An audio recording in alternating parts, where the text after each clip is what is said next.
بسم الله الرحمن الرحيم الحمد لله رب العالمين وأشهد أن لا إله إلا الله وحده لا شريك له ولي الصالحين وأشهد أن محمدا عبده ورسوله إمام المتقين وسيد الأنبياء والمرسلين صلى الله عليه وعلى آله وأصحابه ومن تبعهم بإحسان إلى يوم الدين أما بعد. കഴിഞ്ഞ ദിവസം നമ്മൾ സൂറത്തുൻ നബഇൻ്റെ 30 ആയത്തുകൾ വായിച്ചു, അതിൻ്റെ തഫ്സീർ മനസ്സിലാക്കി. ഈ സൂറത്തിൻ്റെ മഖ്സിദ്, അടിസ്ഥാനപരമായ ലക്ഷ്യം എന്താണ് എന്ന് തുടക്കത്തിൽ നമ്മൾ പറഞ്ഞിരുന്നു. അതെന്താണ്? ഇസ്ബാത്തുൽ ബഅസ്, മരണാനന്തര ജീവിതം വരാനുള്ളതാണ് എന്ന് ഉറപ്പിക്കുക.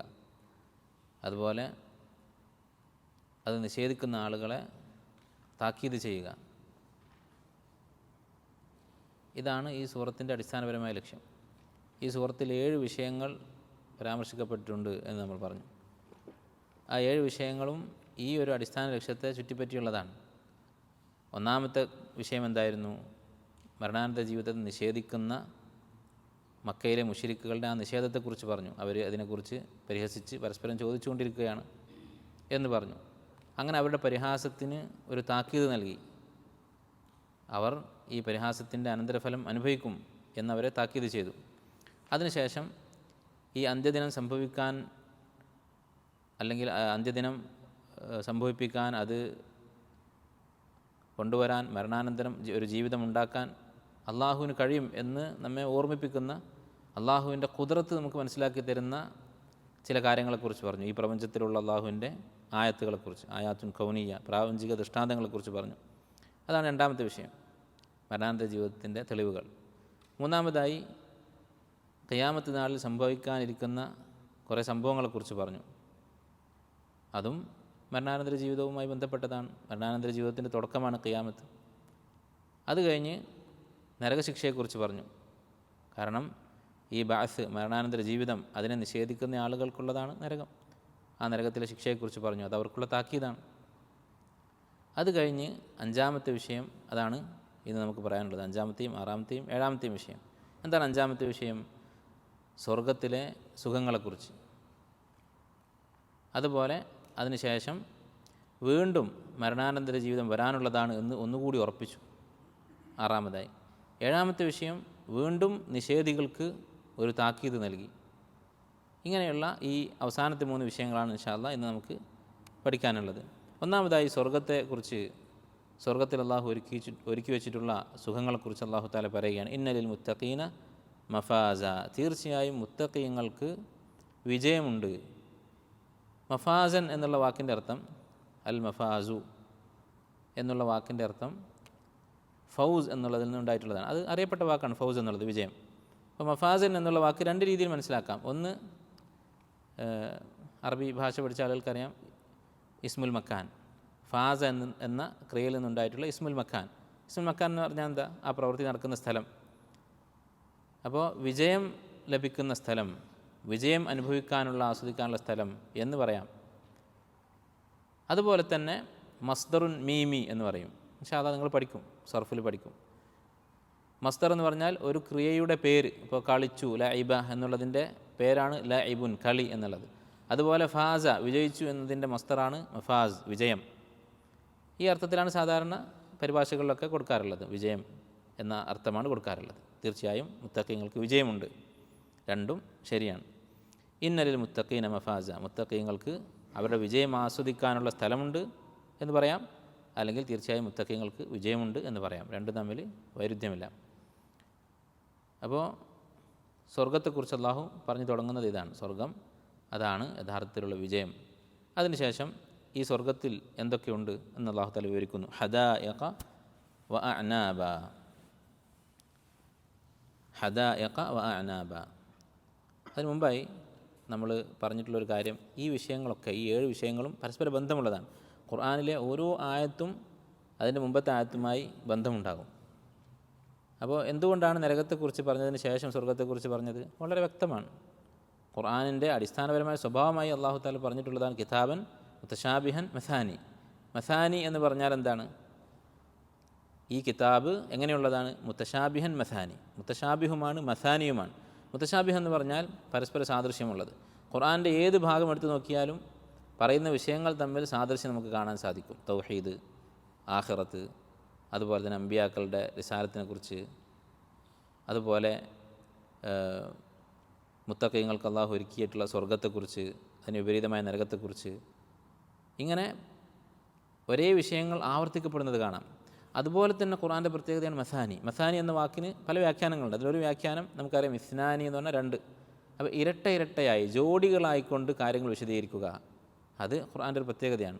മലക്കുകളെക്കുറിച്ച് പറഞ്ഞാൽ അവിടെ ജിന്നുകളെക്കുറിച്ച് പറയും. അതുപോലെ തന്നെ സ്ത്രീകളെക്കുറിച്ച് പറഞ്ഞാൽ പുരുഷന്മാരെക്കുറിച്ച് പറയും. രാത്രിയെക്കുറിച്ച് പറഞ്ഞാൽ രാത്രി ഒരു വസ്ത്രമാക്കി ഇരുട്ട് തന്നു എന്ന് പറഞ്ഞാൽ ഉടൻ തന്നെ പകൽ ജീവിതമാർഗം അന്വേഷിക്കാനുള്ള അവസരം തന്നു, വെളിച്ചം തന്നു എന്ന് പറയും. ഇങ്ങനെ ഒരു കാര്യത്തെക്കുറിച്ച് പറഞ്ഞാൽ അതിൻ്റെ വിപരീതത്തെക്കുറിച്ച്, അല്ലെങ്കിൽ അതിൻ്റെ പൂർത്തീകരണത്തെക്കുറിച്ച്, അതിൻ്റെ ഒരു ജോഡിയെക്കുറിച്ച് അവിടെ പറയും. അതുപോലെയാണ് നരകത്തെക്കുറിച്ച് പറഞ്ഞതിന് ശേഷം സ്വർഗത്തെക്കുറിച്ച് പറഞ്ഞത്. പക്ഷെ എന്തുകൊണ്ട് ആദ്യം നരകത്തെക്കുറിച്ച് പറഞ്ഞു? ചില സ്ഥലങ്ങളിൽ ഖുർആനിൽ ആദ്യം സ്വർഗത്തെക്കുറിച്ച് പറയും, പിന്നെ നരകത്തെക്കുറിച്ച് പറയും. പക്ഷെ ഇവിടെ എന്തുകൊണ്ട് തിരിച്ച് പറഞ്ഞു? ഒരു ഉദാഹരണം പറയാൻ പറ്റുമോ? സ്വർഗത്തെക്കുറിച്ച് ആദ്യം പറഞ്ഞത് സൂറത്തുൽ വാഖിഅയിൽ ആദ്യം സ്വർഗത്തെക്കുറിച്ച് പറഞ്ഞു, പിന്നെ നരകത്തെക്കുറിച്ചാണ് പറഞ്ഞത്. ഇവിടെ എന്തുകൊണ്ട് ആദ്യം നരകത്തെക്കുറിച്ച് പറഞ്ഞു? സൂറത്തിൻ്റെ അടിസ്ഥാന ലക്ഷ്യം അതിൽപ്പെട്ടതാണ് അറദ്ദു അല മുൻകിരിൽ ബാസ്, മരണാനന്തര ജീവിതം നിഷേധിക്കുന്നവർക്ക് മറുപടി പറയുക. അപ്പോൾ അവർക്ക് നരകത്തെക്കുറിച്ചുള്ള താക്കീതാണ് കൂടുതൽ പ്രസക്തമായിട്ടുള്ളത്. അതുകൊണ്ടാണ് ഒന്നാമത് നരകത്തെക്കുറിച്ച് പറഞ്ഞത്. അപ്പോൾ ഇതാണ് വിഷയവും അതിന് മുമ്പത്തെ വിഷയവും തമ്മിലുള്ള ബന്ധം. നമ്മളിപ്പോൾ പറയുന്ന വിഷയവും മുമ്പത്തെ വിഷയം തമ്മിലുള്ള ബന്ധം. ഇനി സ്വർഗത്തെക്കുറിച്ച് വിശദീകരിക്കുകയാണ്. ഹദായഖ വ അനാബ. സ്വർഗത്തിൽ എന്തൊക്കെയുണ്ട്? ഹദീഖത്തുണ്ട്. ഹദീഖത്ത് എന്ന് പറഞ്ഞാൽ നമ്മൾ പറഞ്ഞു ബുസ്താൻ എന്ന അർത്ഥം. ബുസ്താൻ എന്ന് പറഞ്ഞാൽ തോട്ടം. അറബിയിൽ ഓരോ ആശയങ്ങൾക്കും സൂക്ഷ്മമായ പദങ്ങളുണ്ടാകും. നമ്മൾ പറയാൻ ഉദ്ദേശിക്കുന്ന ആശയം അത് വളരെ കൃത്യമായി നമുക്ക് പറയാനുള്ള വാക്കുകൾ അറബിയിലുണ്ടാകും. അതിൽപ്പെട്ടതാണ് ഹദീഖത്ത്. സാധാരണ ഒരു തോട്ടത്തിന് ബുസ്താൻ എന്നാണ് പറയുക. ഹദീഖത്ത് എന്ന് പറഞ്ഞാൽ ചുറ്റുമതിലുള്ള തോട്ടം. ഈ വാക്കിൻ്റെ അടിസ്ഥാനം അഹ്ദഖ എന്ന് പറയുന്ന ക്രിയയാണ്. അഹ്ദഖ എന്ന് പറഞ്ഞാൽ അഹാത്ത, വലയം ചെയ്തു എന്നാണ് അർത്ഥം. അഹ്ദഖു ബിഹി എന്ന് പറഞ്ഞാൽ അവർ അവനെ വലയം ചെയ്തു. അഹാത്തു ബിഹി എന്നർത്ഥം. അപ്പോൾ ചുറ്റും മരങ്ങൾ കൊണ്ടോ അല്ലെങ്കിൽ മതിൽ കൊണ്ടോ മറച്ചു വെച്ച ഒരു തോട്ടത്തിനാണ് ഹദീഖ എന്ന് പറയുക. സ്വർഗത്തെക്കുറിച്ച് നമുക്കറിയാം, വജന്നാത്തിൻ ദവാത്ത അഫ്നാൻ, സൂറത്ത് റഹ്മാൻ അല്ലാഹു തആല പറഞ്ഞത്. ആ സ്വർഗത്തിലെ വൃക്ഷങ്ങളുടെ ശാഖകൾ, ചില്ലകൾ കാരണം അതുകൊണ്ട് സ്വർഗം ഇടതൂർന്ന് നിൽക്കുകയാണ്, അകത്തേക്ക് കാണാൻ പറ്റാത്ത അവസ്ഥയിലാണ്. അപ്പോൾ അതാണ് ഹദീഖത്ത് കൊണ്ട് ഉദ്ദേശിക്കുന്നത്. വ അനാബ, അനാബ് എന്ന് പറഞ്ഞാൽ അറിയപ്പെട്ടതാണ് മുന്തിരി. വ കവാഇബ അത്രാബ, സ്വർഗത്തിലുള്ള സ്ത്രീകളെക്കുറിച്ചാണ് ഈ ആയത്തിൽ പറയുന്നത്. അവർ കവാഇബാണ്, അത്രാബാണ്. എന്താണ് ഈ രണ്ട് വാക്കിൻ്റെയും അർത്ഥം? അത് രണ്ടും പുതിയ വാക്കുകളാണ്.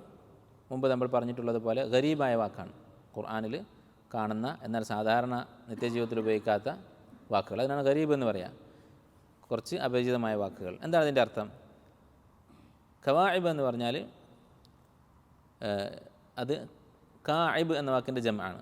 കാഇബ് എന്ന് പറഞ്ഞാൽ കഅബ എന്ന ക്രിയയിൽ നിന്നുണ്ടായിട്ടുള്ള ഇസ്മുൽ ഫായിലാണ്. എന്നാൽ കഅബ എന്ന് പറഞ്ഞാൽ കഅബത്തിൽ ജാരിയ എന്ന് പറയും. കഅബത്തിൽ ജാരിയ എന്ന് പറഞ്ഞാൽ ഇദാ നഹദ സദ്യുഹ, ഒരു പെൺകുട്ടി വലുതായി, അവളുടെ മാറിടം വലുതായി, അതിനാണ് കഅബ എന്ന് പറയുക. അറബിയിൽ കഅബ് എന്ന് പറഞ്ഞാൽ കാലിൻ്റെ നെരിയാണിക്ക് കഅബ് എന്ന് പറയും. അതെന്താണ്? കാലിൻ്റെ ആ നിരപ്പിൽ നിന്ന് വിട്ട് ഉയർന്നു നിൽക്കുന്ന ഭാഗമാണ് കഅബ്. അപ്പോൾ വലിയ മാറിടമുള്ള സ്ത്രീകൾ എന്നാണ് അർത്ഥം. കഅബ എന്ന ഫിഅൽ ഏത് ബാബിൽപ്പെട്ടതാണ്? നമ്മൾ പറഞ്ഞു മിൻബാബി നസറ. കഅബ യക്ഉബു എന്ന് പറയും. ഇദാ നഹദ സദ്യുഹ വ കവാഇബ അത്രാബ. അപ്പോൾ ഒന്നാമത്തെ സിഫത്ത് പറഞ്ഞത് വലിയ മാറിടമുള്ള സ്ത്രീകൾ. അത്രാബ് എന്ന് പറഞ്ഞാൽ തിർബുൻ എന്ന വാക്കിൻ്റെ ജംആണ്. തിർബ് എന്ന് പറഞ്ഞാൽ അൽ മുസാവി ലിഗൈരിഹി ഫിസ്സിൻ, മറ്റൊരാളോട് സമപ്രായമായിട്ടുള്ളയാൾ. ഇവിടെ ഉദ്ദേശിക്കുന്നത് സ്വർഗത്തിലെ സ്ത്രീകളെല്ലാം ഒരേ പ്രായക്കാരായിരിക്കും, പ്രായം കൂടിയ സ്ത്രീകളില്ല, എല്ലാവരും ഒരേ പ്രായക്കാരായിരിക്കും. വ കവാഇബ അത്രാബ വ കഅ്സൻ ദിഹാഖ.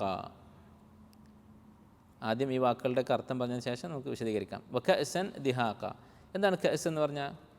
കോപ്പ എന്നാണ് ഭാഷയിൽ അർത്ഥം. പക്ഷേ തഫ്സീറുകളിൽ കാണുന്നത് മുഫസ്സിരീങ്ങൾ കഅ്സ് എന്നുള്ള വാക്കിന് അർത്ഥം പറഞ്ഞിട്ടുള്ളത് ഖംറ് എന്നാണ്, കള്ള് എന്നാണ്. വിശുദ്ധ ഖുർആനിൽ സ്വർഗത്തിലുള്ള മദ്യത്തിന് 3 വാക്കുകൾ ഉപയോഗിച്ചിട്ടുണ്ട്. ഒന്ന് കഅ്സ്, ഈ ആയത്തിൽ പറയുന്ന വാക്ക്. അതുപോലെ റഹീഖ് എന്ന വാക്ക് ഉപയോഗിച്ചിട്ടുണ്ട് സൂറത്തുൽ മുത്തഫിഫൂനിൽ. അതുപോലെ തന്നെ സൂറത്ത് മുഹമ്മദിൽ വൻഹാറുൻ മിൻ ഖംർ, ഖംർ എന്നുള്ള വാക്ക് തന്നെ ഉപയോഗിച്ചിട്ടുണ്ട്. ഈ 3 വാക്കുകളും ഖംറിന് ഉപയോഗിച്ചിട്ടുള്ളതാണ്. ദിഹാഖ എന്ന് പറഞ്ഞാൽ എന്താണ്? ദിഹാഖ എന്നുള്ളത് ദഹഖ എന്നുള്ള വാക്കിൽ നിന്ന് ഉണ്ടായിട്ടുള്ളതാണ്. എന്താണ് ദഹഖ എന്ന് പറഞ്ഞാൽ? ദഹഖ എന്നുള്ള വാക്ക് അത് അൽദാദിൽപ്പെട്ടതാണ്. എന്താണ് അൽദാദ് എന്ന് പറഞ്ഞാൽ? ലിദ് എന്നുള്ളതിൻ്റെ ജമ്മാണ് അൽദാദ്, വിപരീത പദങ്ങൾ.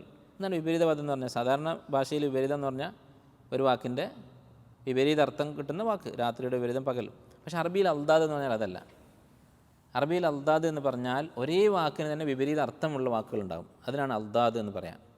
ഇപ്പോൾ നിങ്ങൾ ഡിക്ഷണറിയൊക്കെ നോക്കുമ്പോൾ ചില വാക്കുകൾ അർത്ഥം കാണും, അതിൻ്റെ അർത്ഥം കൊടുത്തിട്ട് പറയും വഹുവ മിനൽ അൽദാദ്, ഇത് അൽദാദിൽപ്പെട്ട വാക്കാണ്. അപ്പോൾ നമ്മൾ വിചാരിക്കും ഒരു വാക്കിനെക്കുറിച്ച് വിപരീത പദമാണെന്ന് പറയുന്നതിന് അർത്ഥമില്ലല്ലോ, 2 വാക്കുണ്ടാകുമ്പോഴല്ലേ വിപരീതം വരും. പക്ഷെ അറബിയിൽ അൽദാദ് കൊണ്ട് ഉദ്ദേശിക്കുന്നത് ഒരേ വാക്കിന് തന്നെ രണ്ടർത്ഥം എന്നല്ല, വിപരീതമായ 2 അർത്ഥങ്ങൾ. അങ്ങനെയുള്ള വാക്കുകൾക്കാണ് അൽദാദ് എന്ന് പറയുക. അതിൽപ്പെട്ടതാണ് ദഹഖ. എന്താണ് ഇതിൻ്റെ അർത്ഥങ്ങൾ? 2 അർത്ഥം. ഒരർത്ഥം മല നിറച്ചു, ഇങ്ങനെ പറയും മല തു അൽ ഇനാ ഇലാ ആഖിരിഹി, ഒരു പാത്രം ഞാൻ മുഴുവനായി നിറച്ചു, അതിൻ്റെ അവസാനം വരെ നിറച്ചു എന്ന് പറയും. അപ്പോൾ അതിൻ്റെ വിപരീത അർത്ഥം എന്തായിരിക്കും? ദഹഖയുടെ 2ാമത്തെ അർത്ഥം എന്തായിരിക്കും? കാലിയാക്കി. അഫ്റഗ്തു അൽ ഇനാ അൻ ആഖിരിഹി, പാത്രം അതിൻ്റെ അവസാന തുള്ളി വരെ കാലിയാക്കി. സാധാരണ ഉപയോഗിക്കുമ്പോൾ ഈ 2 വിപരീത അർത്ഥങ്ങൾ ഉപയോഗിക്കുമ്പോൾ ഒരു രീതിയുണ്ട്. പാത്രത്തെക്കുറിച്ച് പറയുകയാണെങ്കിൽ അത് നിറച്ച് വെച്ചതിനാണ് ദഹഖ എന്ന് ഉപയോഗിക്കുക. പക്ഷേ കാലിയാക്കി എന്നുള്ള 2ാമത്തെ അർത്ഥം, വിപരീത അർത്ഥം, അത് ഉപയോഗിക്കുമ്പോൾ പാത്രം എന്ന് ഉപയോഗിക്കില്ല, അതിൻ്റെ ഉള്ളിലുള്ള പാനീയത്തെക്കുറിച്ചാണ് പറയാം. അപ്പോൾ ഞാൻ പാത്രം നിറച്ചു എന്നുള്ളതിന് എന്ത് പറയും? മലത്തുൽ ഇനാ, ഇനാ എന്ന് പറഞ്ഞാൽ പാത്രം, ദഹഖ്തുൽ ഇനാ എന്ന് പറയും, ഞാൻ പാത്രം നിറച്ചു. പക്ഷേ ആ പാത്രം അതിലുള്ള ഉദാഹരണത്തിന് പാലാണെന്ന് വിചാരിക്കുക, ലബൻ പാൽ, ആ പാൽ ഞാൻ മുഴുവൻ കുടിച്ചു എന്ന് പറയുമ്പോൾ ദഹഖ്തുൽ ഇനാ എന്ന് പറയില്ല, അവിടെ പറയാം ദഹഖ്തുൽ ലബന എന്നാണ് പറയാം. അതുകൊണ്ടായിരിക്കാം ഇവിടെ ഖംർ എന്നുള്ള വാക്ക് ഉപയോഗിക്കാതിരുന്നത്. അല്ല, ചിലപ്പോൾ നമുക്ക് സംശയം തോന്നും, കസ് എന്ന് പറഞ്ഞാൽ കോപ്പ എന്നാണല്ലോ അർത്ഥം. പക്ഷെ എന്തുകൊണ്ട് അതിനെ ഖംർ എന്ന അർത്ഥം മുഫസ്സിരിങ്ങൾ പറഞ്ഞു? എന്തുകൊണ്ട് ഖംർ എന്ന് തന്നെ ഉപയോഗിച്ചില്ല? നേരെ ഖംർ എന്ന് എന്തുകൊണ്ട് ഉപയോഗിച്ചില്ല? അതിനുള്ള കാരണം ഇതാണ്, ഖംർ എന്ന് ഉപയോഗിച്ചാൽ ദിഹാഖ എന്ന് ഉപയോഗിക്കാൻ പറ്റില്ല, അങ്ങനെ കാലിയാക്കി എന്നാണ് അപ്പോൾ അർത്ഥം വരിക. അപ്പോൾ കഅ്സൻ ദിഹാഖ, അപ്പോൾ എല്ലാത്തിനും കാരണമുണ്ട് അല്ലെ. കഅ്സ് എന്നതിൻ്റെ അടിസ്ഥാനപരമായ അർത്ഥം കോപ്പ എന്നാണ്. അപ്പോൾ ഖുർആനിൽ ഖംറിന് 3 വാക്കുണ്ടെന്ന് നമ്മൾ പറഞ്ഞു. റഹീഖ് എന്നുള്ള അർത്ഥമുണ്ട് എന്ന വാക്ക് ഉപയോഗിച്ചിട്ടുണ്ട്, ഖംർ എന്നുള്ള വാക്ക് ഉപയോഗിച്ചിട്ടുണ്ട്, പിന്നെ 3ാമതായി കള്ള് എന്ന അർത്ഥം അടിസ്ഥാനപരമായി ഇല്ലാത്തൊരു വാക്കാണ് ഉപയോഗിച്ചിരിക്കുന്നത്, കഅ്സ്. അതെന്തുകൊണ്ട് ഉപയോഗിച്ചു? അതിൻ്റെ കാരണമാണിത്. കഅ്സൻ ദിഹാഖ ലാ യസ്മഊന ഫീഹ, അവർ സ്വർഗത്തിൽ കേൾക്കുകയില്ല, ലഗ്വൻ വലാ കിദ്ദാബ. ലഗ്വ് എന്ന് പറഞ്ഞാൽ നിരർത്ഥകമായ സംസാരം, കുറ്റകരമല്ല, കളവല്ല, തെറിയല്ല, പക്ഷേ അർത്ഥമില്ലാത്ത പ്രയോജനമില്ലാത്ത സംസാരം, അതിനാണ് ലഗ്വ് എന്ന് പറയുക. വലാ കിദ്ദാബ, കിദ്ദാബ് എന്ന് പറഞ്ഞാൽ 2 അർത്ഥം പറയാം, കളവ് എന്നും പറയാം, കളവാക്കൽ എന്നും പറയാം. ഖദബ എന്നതിൻ്റെ മസ്തറായിട്ട് കിദ്ദാബുൻ എന്ന വാക്കുണ്ട്, അതുപോലെ ഖദബ എന്നുള്ള വാക്കിൻ്റെ മസ്തറായിട്ടും കിദ്ദാബൻ എന്ന് പറയാം. അപ്പോൾ അവർ സ്വർഗത്തിൽ പരസ്പരം കളവ് പറയുകയുമില്ല, ഒരാൾ മറ്റേ ആളെക്കുറിച്ച് നീ കളവ് പറഞ്ഞിരിക്കുന്നു എന്ന് കളവാക്കുകയുമില്ല. ലാ യസ്മഊന ഫീഹ ലഗ്വൻ വലാ കിദ്ദാബ ജസാഅൻ മിർ റബ്ബിക്. ഈ പറഞ്ഞതെല്ലാം ഇപ്പോൾ സ്വർഗത്തിലെ സ്ത്രീകളെക്കുറിച്ച് പറഞ്ഞു, ഭക്ഷണത്തെക്കുറിച്ച് പറഞ്ഞു, പാനീയത്തെക്കുറിച്ച് പറഞ്ഞു, അവിടുത്തെ സംസാരത്തെക്കുറിച്ച് പറഞ്ഞു. ഇതെല്ലാം പ്രതിഫലമാകുന്നു, അവരുടെ അമലിന് പകരമായി അള്ളാഹു നൽകുന്നതാകുന്നു. മിർ റബ്ബിക, നിൻ്റെ റബ്ബിൽ നിന്നുള്ള അതാഅൻ ഹിസാബ, അള്ളാഹുവിൻ്റെ അതാ ആകുന്നു. അതാ എന്ന് പറഞ്ഞാൽ ദാനം, നൽകൽ. ഹിസാബ എന്നുള്ള വാക്കിൻ്റെ അർത്ഥം എന്താണ്? അത് അറിയപ്പെട്ടൊരു വാക്കാണ്, പക്ഷേ ചില ആളുകൾ തെറ്റിദ്ധരിച്ചിട്ടുള്ള ഒരു വാക്കാണ്. എന്താണ് ഹിസാബൻ എന്ന് പറഞ്ഞാൽ? നമ്മൾ മുമ്പ് പറഞ്ഞിട്ടുണ്ട്, ഹസബ യഹ്സുബു എന്നുള്ള വാക്ക്. എന്താ അർത്ഥം? കണക്ക് നോക്കി, എണ്ണി എന്നർത്ഥം. അപ്പോൾ എണ്ണി കണക്കാക്കി കൊടുത്തത് എന്നാണ് പല ആളുകളും ഈ ആയത്തിനെ മനസ്സിലാക്കിയിട്ടുള്ളത്. നമ്മൾ ഖുർആൻ പഠിക്കുമ്പോൾ, തഫ്സീർ പഠിക്കുമ്പോൾ ശ്രദ്ധിക്കേണ്ട ഒരു കാര്യമാണ്, സാധാരണ തെറ്റിദ്ധരിക്കാറുള്ള ആയത്തുകൾ. തഫ്സീർ പഠിച്ചപ്പോൾ നമ്മൾ നേരത്തെ തെറ്റിദ്ധരിച്ചിരുന്ന എന്തെങ്കിലും ഒരു ആയത്ത് കണ്ടാൽ അത് പ്രത്യേകം ഓർത്ത് വെക്കുക, പിന്നീട് തെറ്റിദ്ധരിക്കാതിരിക്കാൻ വേണ്ടി. ഇതങ്ങനെയുള്ളൊരായത്താണ്. കണക്ക് നോക്കി കൊടുത്തതെന്ന് പറഞ്ഞാൽ അതിൻ്റെ അർത്ഥം എന്താ? അവർ ചെയ്ത അമൽ എത്ര ഉണ്ട് നോക്കിയിട്ട് അതിന് കണക്കായ പ്രതിഫലം, അതാണോ ഉദ്ദേശിക്കുന്നത്? അല്ല, നേരെ മറിച്ച് വേറൊരു ക്രിയയുണ്ട് അറബിയിൽ, അഹ്സബ. അഹ്സബ എന്ന് പറഞ്ഞാൽ മതിയാക്കി കൊടുത്തു. കഫാഹു. അഹ്സബ്തുഹു എന്ന് പറഞ്ഞാൽ കഫൈതുഹു, അവന് വേണ്ടത് മുഴുവനായി ഞാൻ കൊടുത്തു എന്നാണ് അർത്ഥം. അതാണ് അവിടെ ഉദ്ദേശിക്കുന്നത്. സ്വർഗാവകാശികൾക്ക് എന്തൊക്കെ ആവശ്യമുണ്ടോ, ലഹും ഫീഹ മാ യശാഉൻ, അവർ ആവശ്യപ്പെടുന്നതെല്ലാം അവിടെ കിട്ടും എന്ന് പറഞ്ഞല്ലോ, അതാണ് അവിടെ ഉദ്ദേശിക്കുന്നത്. അതാഅൻ ഹിസാബ. റബ്ബിസ് സമാവാതി വൽ അർദി വമാ ബൈനഹുമ റഹ്മാൻ. റബ്ബ് പ്രതിഫലം കൊടുത്തത് എന്ന് പറഞ്ഞല്ലോ, എന്നിട്ട് റബ്ബ് എന്നുള്ള വാക്കിനെ വിശദീകരിക്കുകയാണ്. റബ്ബ് എങ്ങനെയുള്ളവനാണ്? ആകാശഭൂമികളുടെ റബ്ബാണ്, അതിനിടയിലുള്ള എല്ലാത്തിൻ്റെയും റബ്ബാണ്, റഹ്മാനാണ്. ലാ യംലികൂന മിൻഹു ഖിതാബ. ഇപ്പോൾ സ്വർഗത്തെക്കുറിച്ച് പറഞ്ഞ് ഇനി ഈ റബ്ബിസ് സമാവാതി വൽ അർദ് എന്ന ആയത്ത് മുതൽ വീണ്ടും പരലോക ജീവിതമുണ്ട് എന്ന് ഉറപ്പിക്കുകയാണ്. ആറാമത്തെ വിഷയം, പരലോക ജീവിതമുണ്ട് എന്നൊന്നുകൂടി ഉറപ്പിക്കുകയാണ്. ഇത് സൂറത്തിൻ്റെ അടിസ്ഥാന ലക്ഷ്യമാണ്. അതുകൊണ്ട് ഇപ്പോൾ സ്വർഗത്തെക്കുറിച്ച് പറഞ്ഞതും അതിനു മുമ്പ് നരകത്തെക്കുറിച്ച് പറഞ്ഞതും അതിനു മുമ്പ് ഖിയാമത്തിനെക്കുറിച്ച് പറഞ്ഞതുമെല്ലാം എന്തിനു വേണ്ടിയാണെന്ന് വീണ്ടും ഓർമ്മിപ്പിക്കുകയാണ്. ഈ ദിവസം വരാനുണ്ട് എന്ന് നിങ്ങൾ ഉറച്ച് വിശ്വസിക്കണം. ലാ യംലികൂന മിൻഹു ഖിതാബ എന്ന് പറഞ്ഞാൽ അള്ളാഹുവിൻ്റെ അടുത്ത് നിന്ന് അന്ന് ഖിതാബ് എന്നാണ് സംസാരിക്കാൻ ആർക്കും അധികാരമുണ്ടാവുകയില്ല. അള്ളാഹുവിൻ്റെ അനുവാദമില്ലാതെ ഒരാൾ വന്ന് സംസാരിക്കുകയില്ല എന്നർത്ഥം. യൗമ യഖൂമുർ റൂഹ് വൽ മലായികത്തു സഫ. അന്ന് മലക്കുകളും റൂഹും സൊഫായി അണിയായിക്കൊണ്ട് എഴുന്നേറ്റ് നിൽക്കും. റൂഹ് എന്ന് പറഞ്ഞാൽ ജിബ്രീൽ അലൈഹിസ്സലാം. എന്തുകൊണ്ടാണ് ജിബ്രീൽ അലൈഹിസ്സലാമിന് റൂഹ് എന്നുള്ള പേര് വന്നത്? റൂഹ് എന്ന് പറഞ്ഞാൽ ആത്മാവ് എന്നാണ് അർത്ഥം. ജിബ്രീൽ എന്തുകൊണ്ടാണ് ഈ പേര് വന്നത്? ജിബ്രീൽ അലൈഹിസ്സലാം വഹി കൊണ്ടുവരുന്ന മലക്കാണ്. വഹിയാണ് നമുക്ക് ജീവൻ നൽകുന്ന കാര്യം. യാ അയ്യുഹല്ലദീന ആമനു ഇസ്തജീബു ലില്ലാഹി വർ റസൂലി ഇദാ ദഅാകും ലിമാ യുഹ്യീകും. നിങ്ങൾക്ക് ജീവൻ നൽകുന്ന കാര്യത്തിലേക്ക് അള്ളാഹും റസൂലും വിളിച്ചാൽ നിങ്ങൾ ഉത്തരം ചെയ്യുക. എന്താണ് ജീവൻ നൽകുന്ന കാര്യം? അത് വഹിയാണ്. അള്ളാഹും റസൂലും പഠിപ്പിക്കുന്ന കാര്യങ്ങൾ വഹിയാണ്. അപ്പോൾ വഹി കൊണ്ടുവരുന്ന ആളായതുകൊണ്ടാണ് ജിബ്രീൽ അലൈഹിസ്സലാം റൂഹ് എന്ന പേര് വന്നത്. ലാ യതകല്ലമൂന, അന്ന് ആരും സംസാരിക്കുകയില്ല, ഇല്ലാ മൻ, ആരൊഴികെ, മൻ അദിന ലഹു റഹ്മാനു, അള്ളാഹു അനുവാദം നൽകിയവരൊഴികെ, വഖാല സവാബ, നേരായ വാക്ക് പറയുകയും ചെയ്തവർ. അപ്പോൾ അള്ളാഹുവിൻ്റെ അനുവാദത്തോടു കൂടി ശരിയായ കാര്യങ്ങൾ എന്ന് പറഞ്ഞാൽ നമുക്കറിയാം, ചില ആളുകളെന്ന് ശഫാഅത്ത് പറയും. അങ്ങനെ അള്ളാഹു അനുവാദം കൊടുത്ത ആളുകൾ മാത്രമേ അന്ന് സംസാരിക്കുകയുള്ളൂ.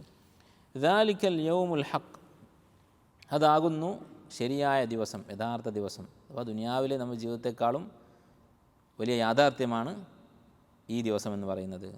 ഫമൻ ഷാ അത്തഖദ ഇലാ റബ്ബിഹി മആബ. അതുകൊണ്ട് ആരാണോ ഉദ്ദേശിക്കുന്നത്, ഇത്രയും വിശദീകരിച്ചതിന് ശേഷം നരകത്തെക്കുറിച്ചും സ്വർഗത്തെക്കുറിച്ചും ഒക്കെ കേട്ട് ആർക്കാണോ ഇതിൽ വിശ്വാസം വന്നിട്ടുള്ളത്, അവൻ ഇത്തഖദ ഇലാ റബ്ബിഹി മആബ, തൻ്റെ റബ്ബിലേക്ക് മടങ്ങാനുള്ള മാർഗം സ്വീകരിച്ചു കൊള്ളട്ടെ. ആബ എന്ന് പറഞ്ഞാൽ മടങ്ങി, താബ എന്നൊക്കെ പറയുന്ന അതേ അർത്ഥം തന്നെ. മആബ് എന്ന് പറഞ്ഞാൽ മടങ്ങാനുള്ള സ്ഥലം അഥവാ മടങ്ങാനുള്ള വഴി അവൻ സ്വീകരിച്ചു കൊള്ളട്ടെ. അപ്പോൾ ഇവിടെ ഇത്തഹദ എന്നാണ് പറഞ്ഞത്, സ്വീകരിച്ചു എന്നാണ് പറഞ്ഞത്. ആരാണോ ഉദ്ദേശിക്കുന്നത് അവൻ നന്നായി, അവൻ നന്നാവട്ടെ എന്നുള്ള കൽപ്പനയാണ് ഉദ്ദേശിക്കുന്നത്. പക്ഷെ നന്നായി എന്ന് പറയാൻ കാരണം എന്താ? ഉറപ്പിക്കാൻ വേണ്ടി. അല്ലെ, നമ്മളിപ്പോൾ പറയാറില്ലേ, നാളെ എന്തെങ്കിലും ഒരു കാര്യം സംഭവിക്കാനിരിക്കുകയാണ്. ഇപ്പോൾ ഒരു കച്ചവടം അല്ലെങ്കിൽ ഒരു ഓഫറുണ്ട് ഒരു സ്ഥലത്ത്. നാളെ ആരാണ് അവിടെ പോയത്, അവൻ ലാഭം നേടുമെന്നാണ് പറയാൻ ഉദ്ദേശിക്കുന്നത്. പക്ഷെ അത് അത്രയും ഉറപ്പായതുകൊണ്ട് നമ്മൾ ഭൂതകാലത്തേക്ക് മാറ്റിയിട്ട് പറയും. അതുപോലെയാണ് ഇവിടെ പറഞ്ഞിരിക്കുന്നത്. എന്നിട്ട് വീണ്ടും അവസാനത്തെ വിഷയം, ഈ സൂറത്തിലെ അവസാനത്തെ വിഷയം പറയുകയാണ്. ഇന്ന അൻദർനാക്കും, നാം നിങ്ങളെ താക്കീത് നൽകിയിരിക്കുന്നു, അദാബൻ ഖരീബ, വളരെ അടുത്ത് തന്നെ വരാനുള്ള ഒരു ശിക്ഷയെക്കുറിച്ച്. ഇപ്പോൾ സൂറത്തിൻ്റെ തുടക്കത്തിൽ പറഞ്ഞ കാര്യം എന്തായിരുന്നു? തുടക്കത്തിൽ പറഞ്ഞത് കല്ലാ സയഅലമൂൻ, ഈ നിഷേധികളായ ആളുകൾ, പരലോക ജീവിതത്തെക്കുറിച്ച് പറഞ്ഞ് പരിഹസിക്കുന്ന ആളുകൾ, അവർ അറിയാൻ പോവുകയാണ്. അവരുടെ പരിഹാസത്തിൻ്റെ ഫലം അവരറിയും എന്ന് പറഞ്ഞ് താക്കീത് ചെയ്തു.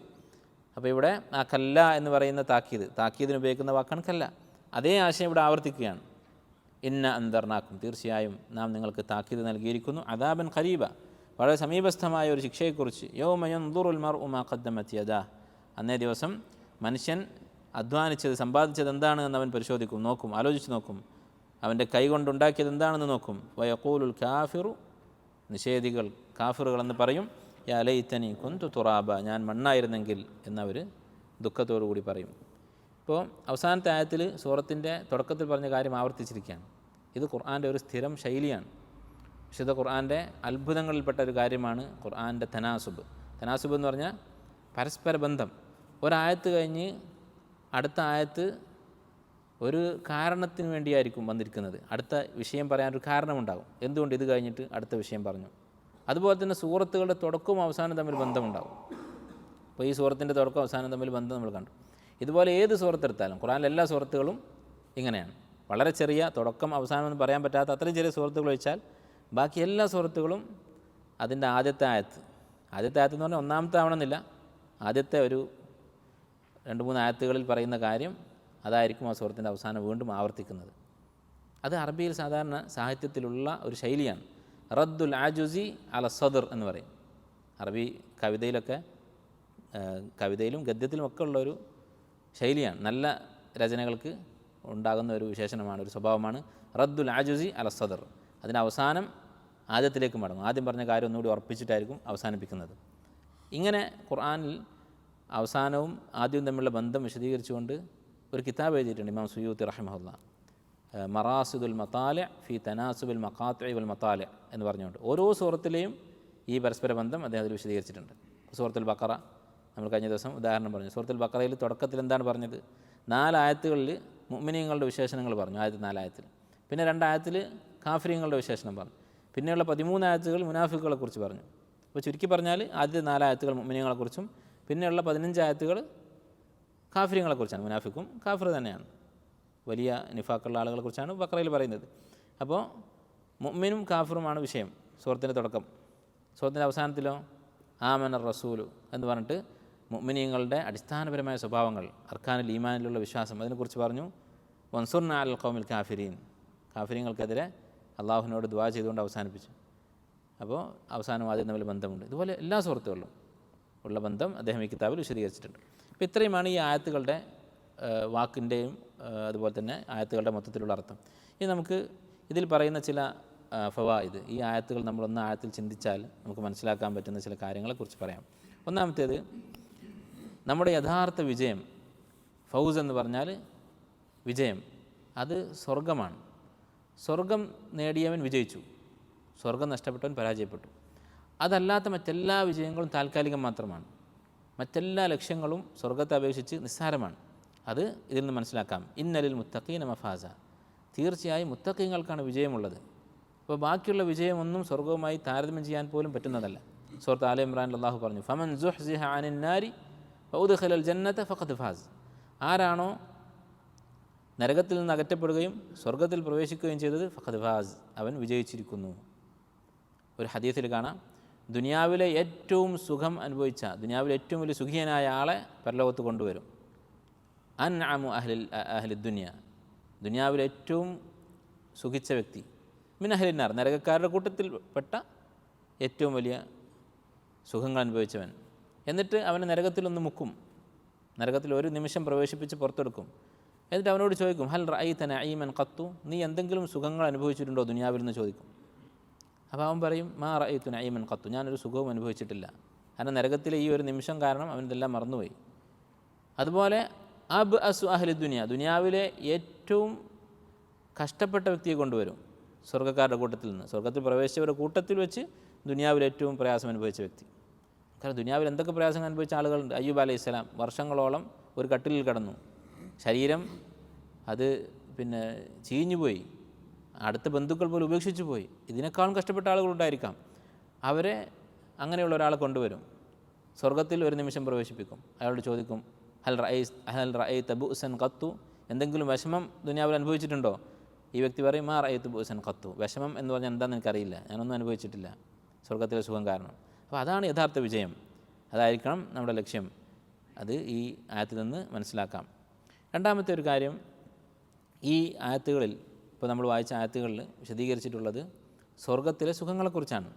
ഈ സ്വർഗ്ഗത്തിലെ സുഖങ്ങളിൽ എന്തെങ്കിലും 4 കാര്യങ്ങൾ വെറുതെ അല്ലാഹു തആല പറഞ്ഞിരിക്കുകയല്ല, നേരെ മറിച്ച് അടിസ്ഥാനപരമായ കാര്യങ്ങൾ. ഇപ്പോൾ നമ്മൾ ദുനിയാവിലാണെങ്കിലും നമ്മുടെ അടിസ്ഥാന ആവശ്യങ്ങൾ എന്തൊക്കെയാണ്? താമസിക്കാൻ സ്ഥലം വേണം, അതുപോലെ തന്നെ ഇണകൾ വേണം, അതുപോലെ ഭക്ഷണം വേണം, പാനീയം വേണം, അതുപോലെ സ്വസ്ഥത വേണം, സ്വസ്ഥതയും സമാധാനം വേണം. ഇതൊക്കെയാണ് പറഞ്ഞിരിക്കുന്നത്.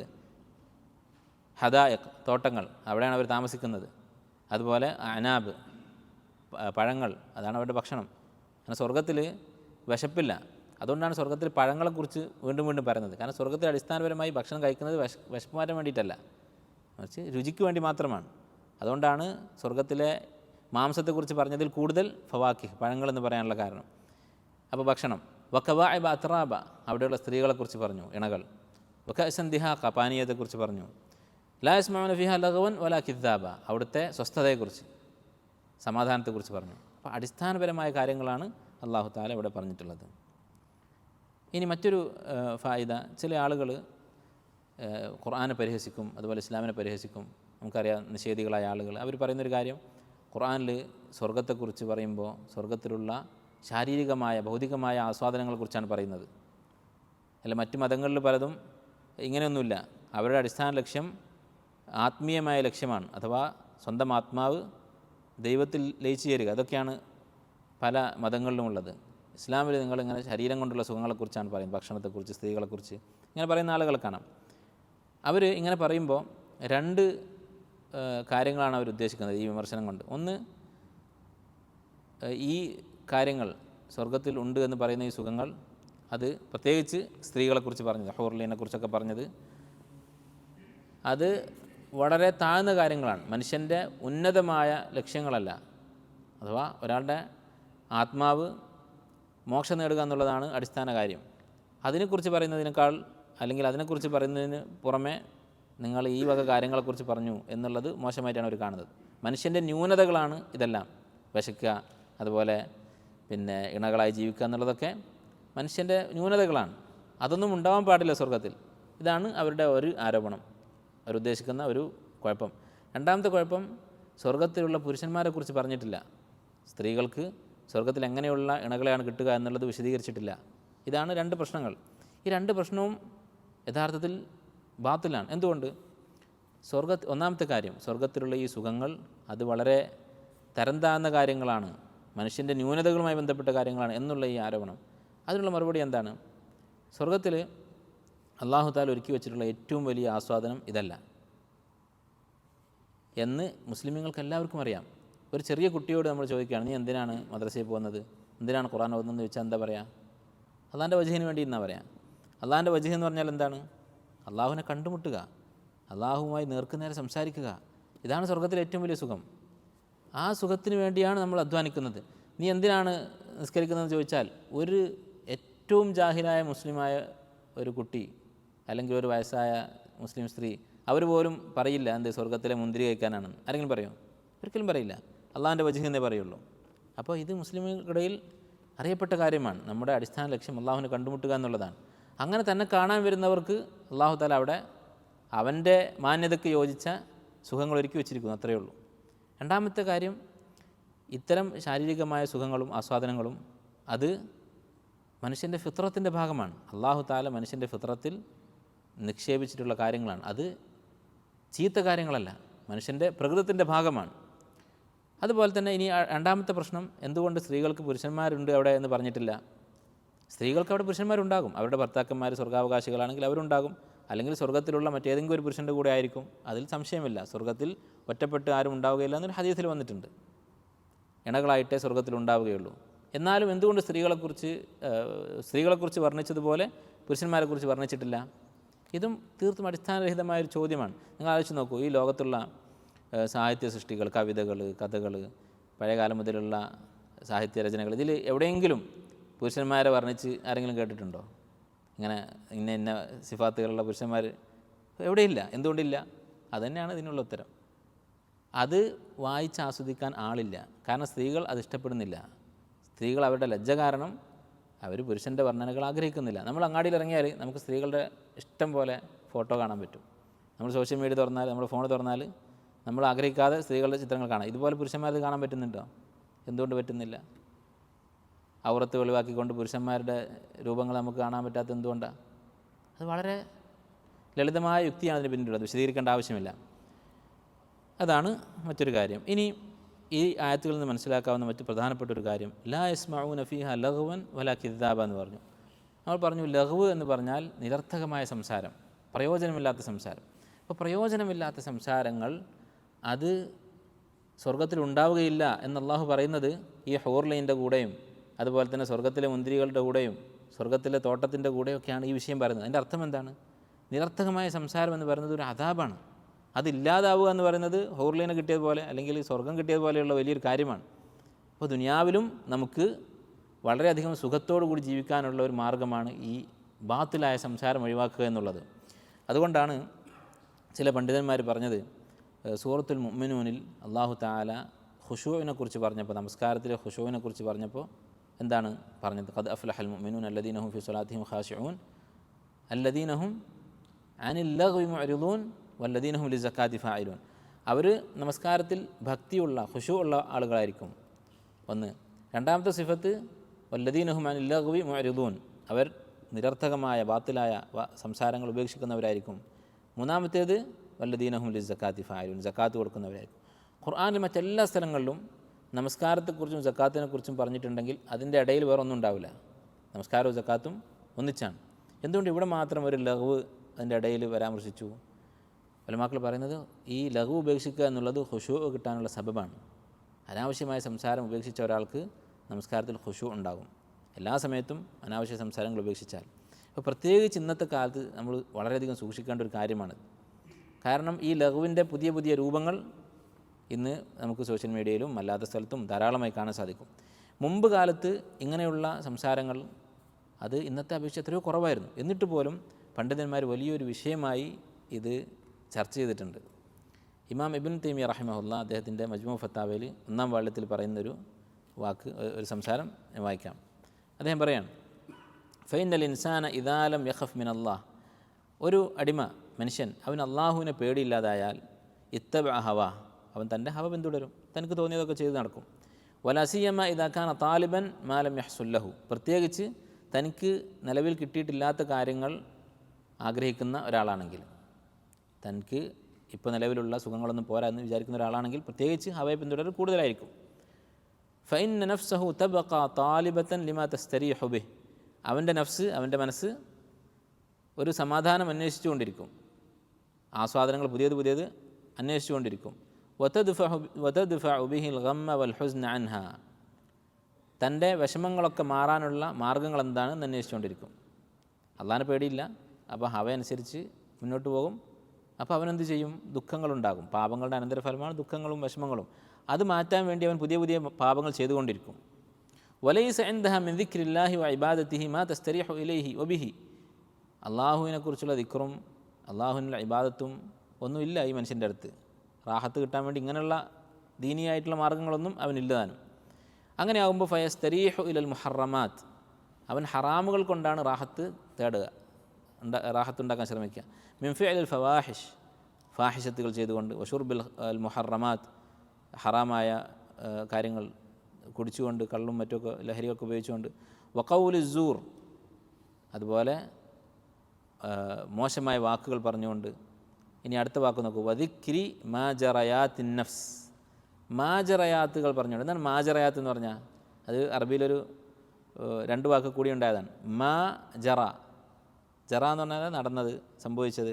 മാ ജറ എന്ന് പറഞ്ഞാൽ എന്താണ് സംഭവിച്ചത്, അത് രണ്ടും കൂടി കൂട്ടി യോജിപ്പിച്ച് ഉണ്ടാക്കിയതാണ് മാജറയാത്ത് എന്നുള്ള വാക്ക്.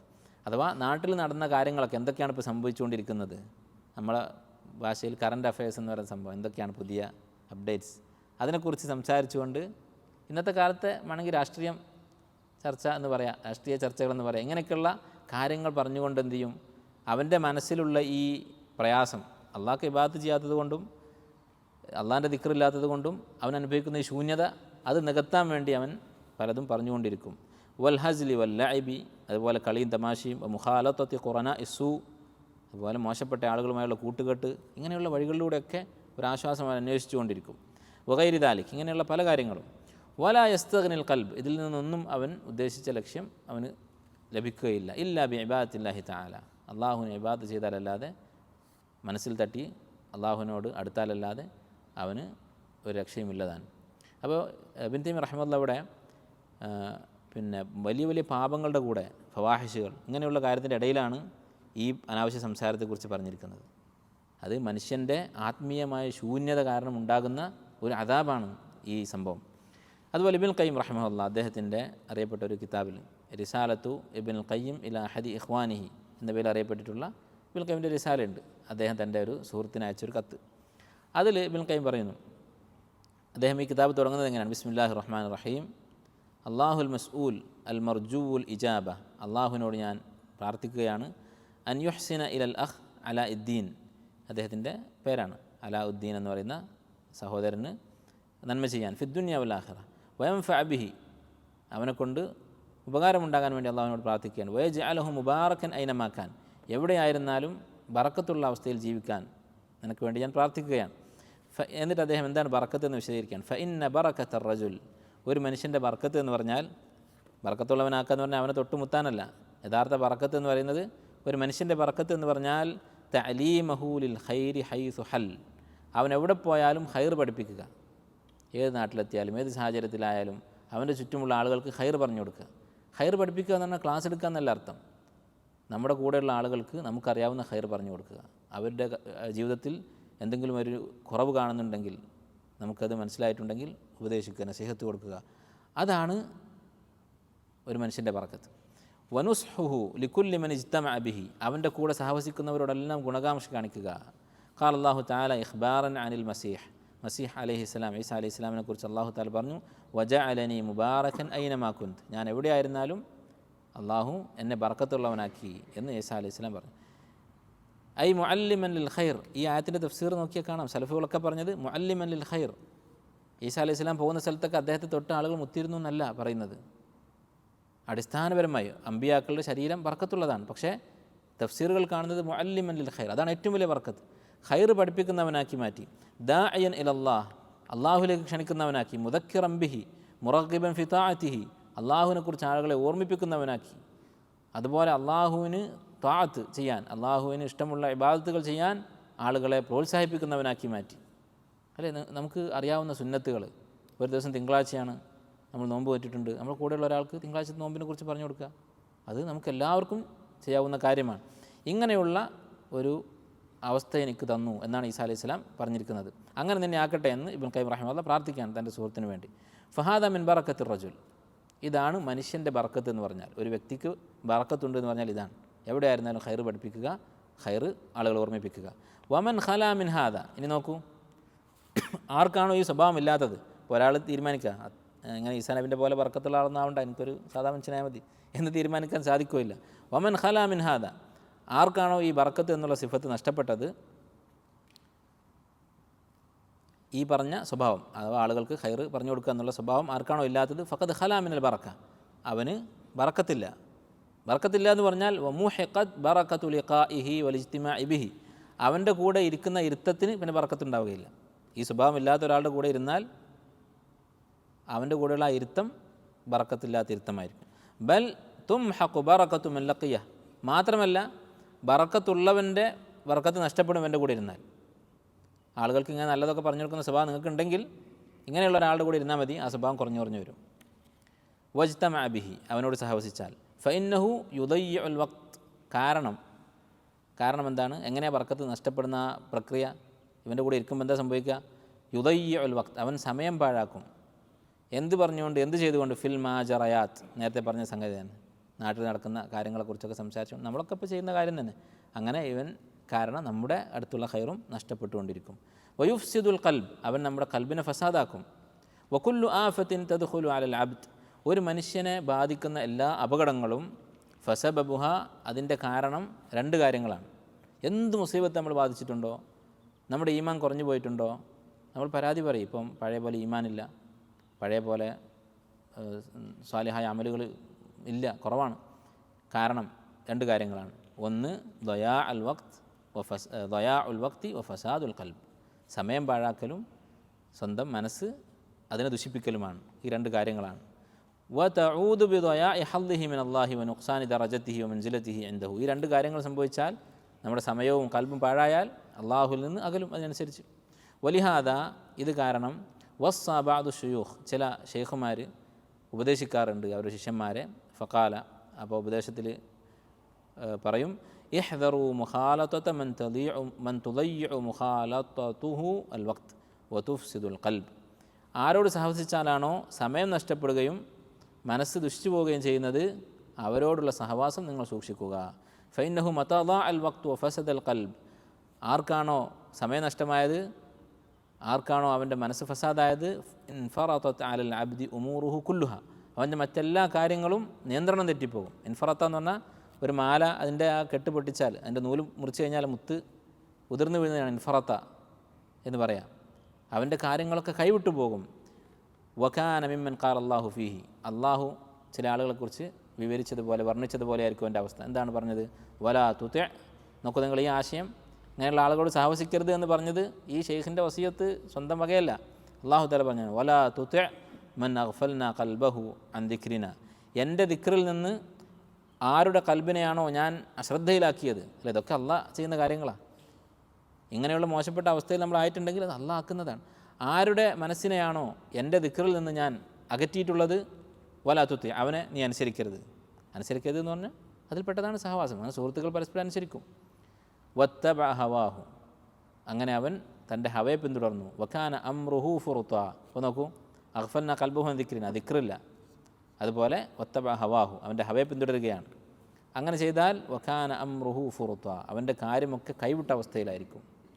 അല്ലാഹു തആല നമുക്ക് കാത്ത് രക്ഷിക്കട്ടെ. അപ്പോൾ ഇബ്നു തൈമിയ്യ ഇബ്നുൽ ഖയ്യിം അന്ന് പറഞ്ഞിട്ടുള്ള കാര്യമാണ് ഈ മാജറയാത്ത് എന്നുള്ള വാക്ക്.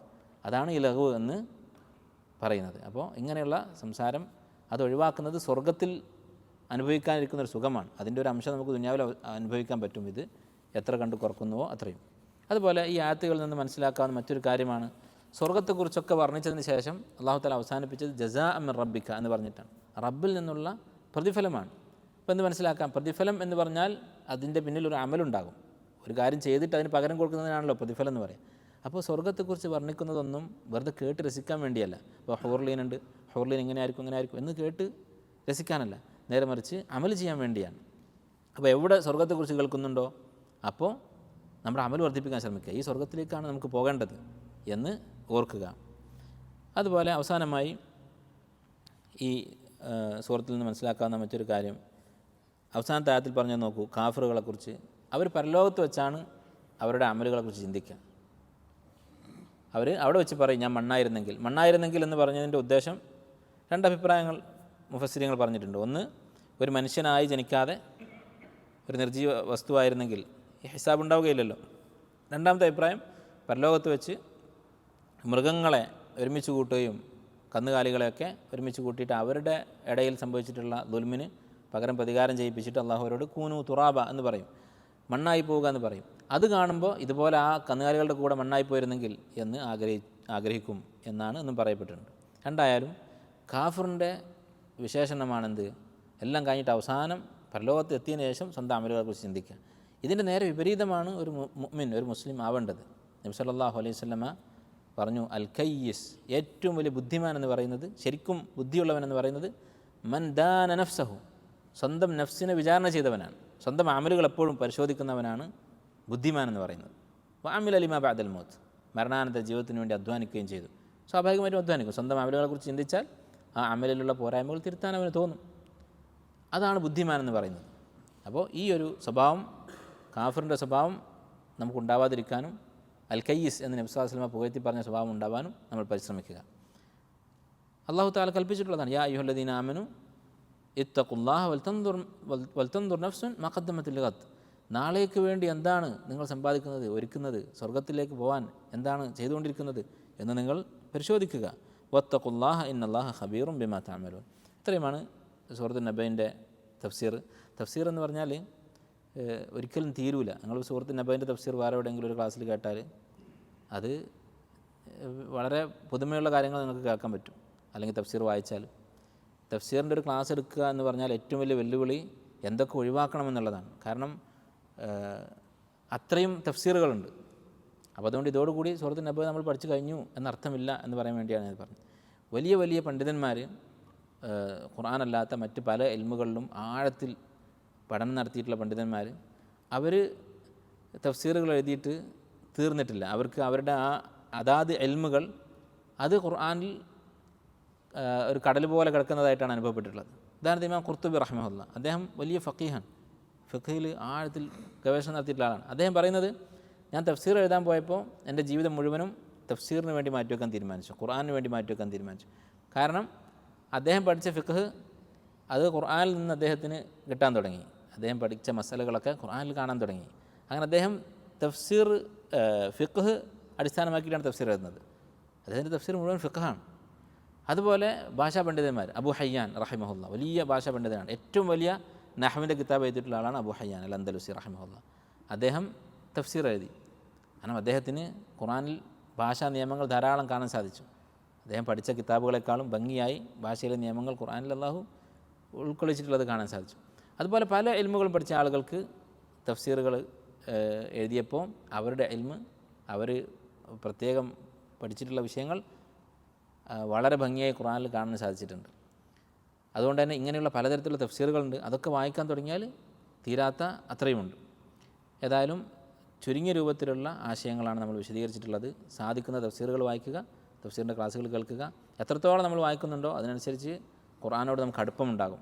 അല്ലാഹു സുബ്ഹാനഹു വ തആല നമുക്ക് ഖുർആൻ ശരിക്കും പഠിക്കാനും മനസ്സിലാക്കാനും അമൽ ചെയ്യാനുമുള്ള തൗഫീഖ് നൽകി അനുഗ്രഹിക്കുമാറാകട്ടെ. സുബ്ഹാനക അല്ലാഹുമ്മ വബിഹംദിക അഷ്ഹദു അൻ ലാ ഇലാഹ ഇല്ലാ അൻത അസ്തഗ്ഫിറുക വഅതൂബു ഇലൈക്.